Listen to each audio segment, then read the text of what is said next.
मैं मोदी की बात आपको सुनाऊंगा और ये भी बताऊंगा कि विरोधी दलों के किन किन नेताओं ने मोदी पर संविधान को खत्म करने की साजिश का इल्जाम लगाया।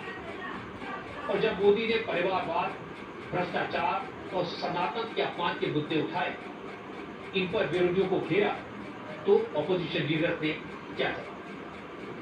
मैं आपको मोदी की बात सुनाऊं, विरोधी दलों के नेताओं के जवाब सुनाऊं और कैंपेन के रंग आपको दिखाऊं।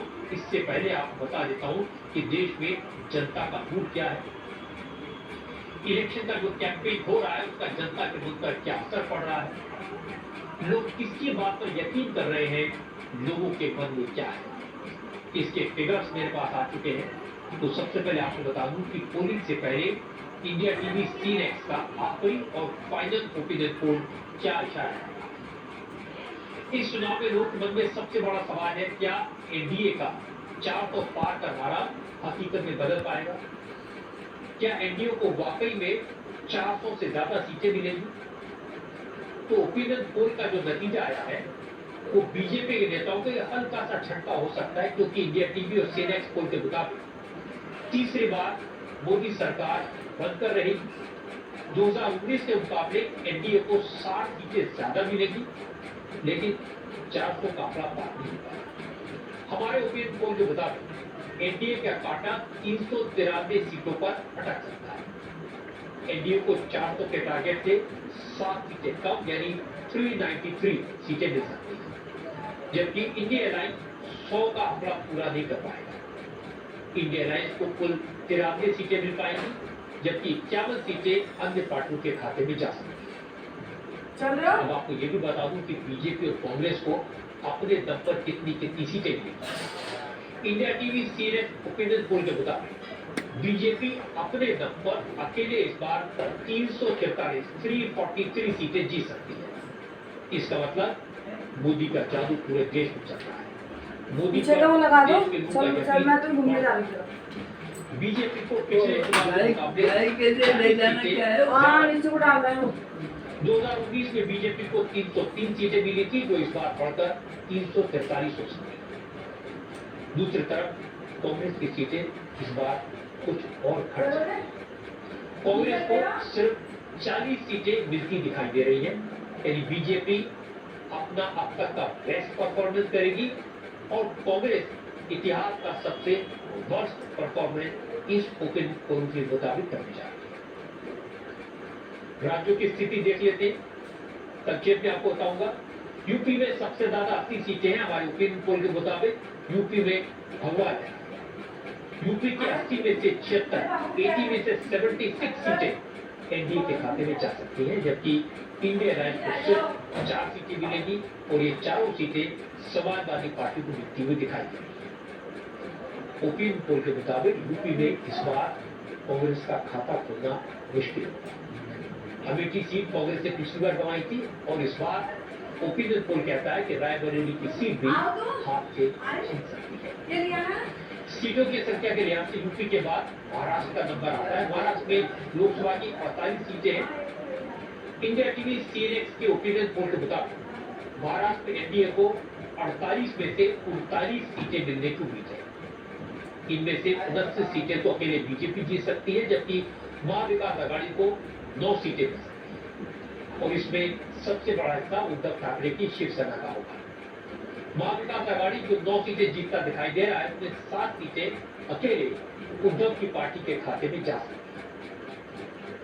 42 सीटों वाले पश्चिम बंगाल में इस बार बीजेपी बड़ा उलटफेर कर सकती है। हमारे ओपिनियन पोल के मुताबिक इस बार बंगाल में बीजेपी सबसे बड़ी पार्टी बन सकती है। बंगाल में बीजेपी को 42 में से 23 सीटें मिल सकती है, जबकि 2019 के चुनाव में यहाँ बीजेपी ने 18 सीटें जीती।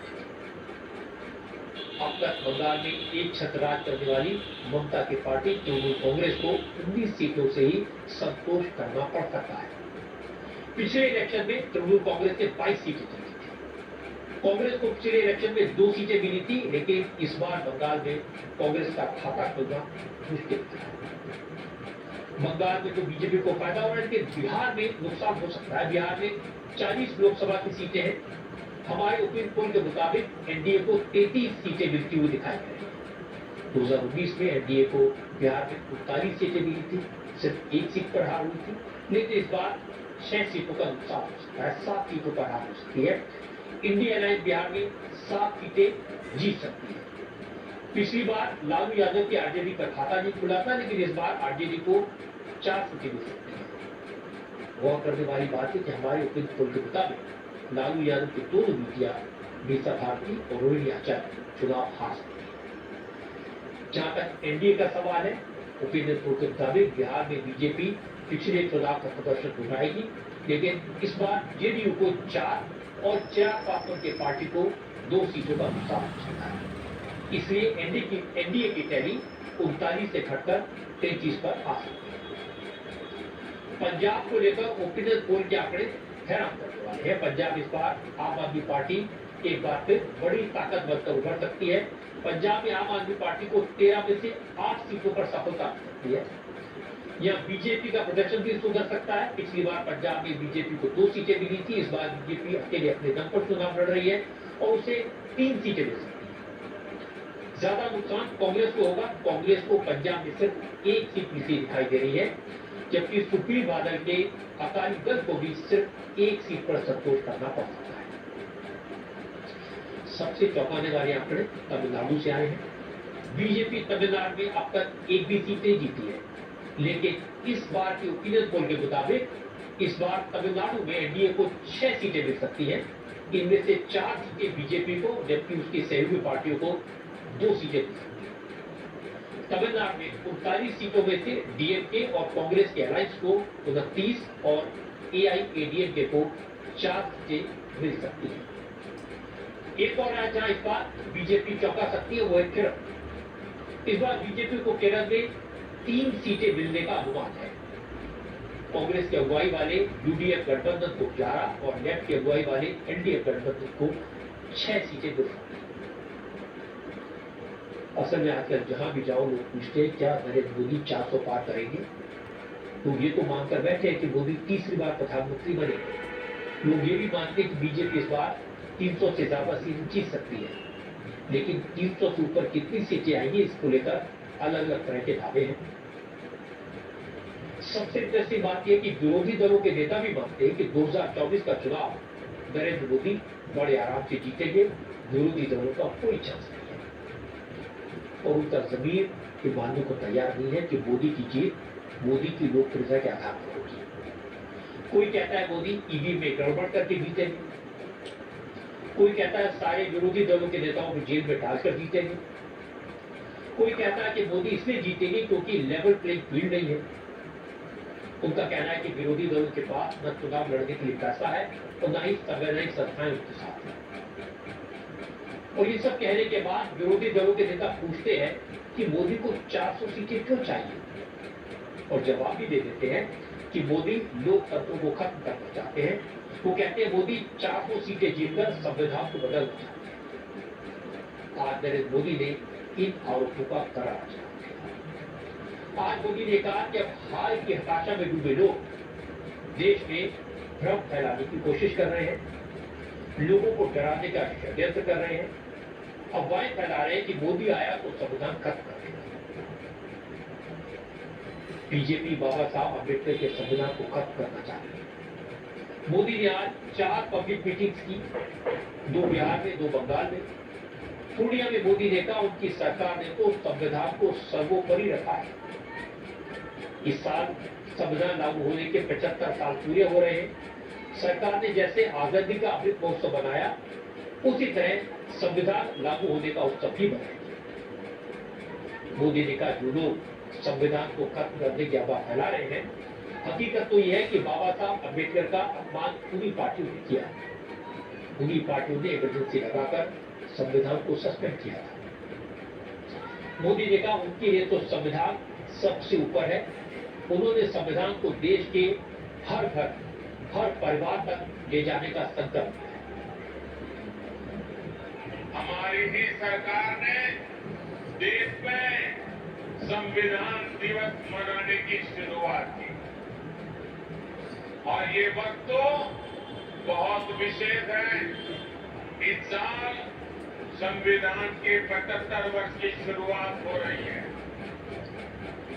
हमने तय किया है, हम देश के कोने कोने में बाबा साहब के संविधान की भावना को लेकर जाएंगे।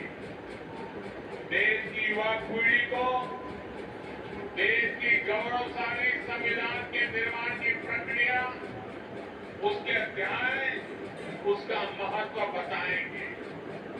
लेकिन दूसरी तरफ वो लोग हैं जिन्होंने आपातकाल में संविधान को रद्द करने, संविधान को बंधक बनाने और संविधान को तोड़ने मरोड़ने का काम किया। हमें याद रखना है, जो लोग सत्तावर सरकार को एक परिवार की मुट्ठी में रखना चाहते हैं, संविधान उनकी आंखों में हमेशा खटकता है। इसलिए अब ये लोग संवैधानिक व्यवस्था से हुए चुनाव के नतीजों को अस्वीकार करने की धमकी देने लगे हैं। लेकिन इनके मंसूबे कामयाब न हो। संविधान दलित, पिछड़ा, आदिवासी की ताकत बना रहे, इसके लिए हमें एकजुट होकर साथ खड़े रहना है। इससे पहले बिहार के गया में भी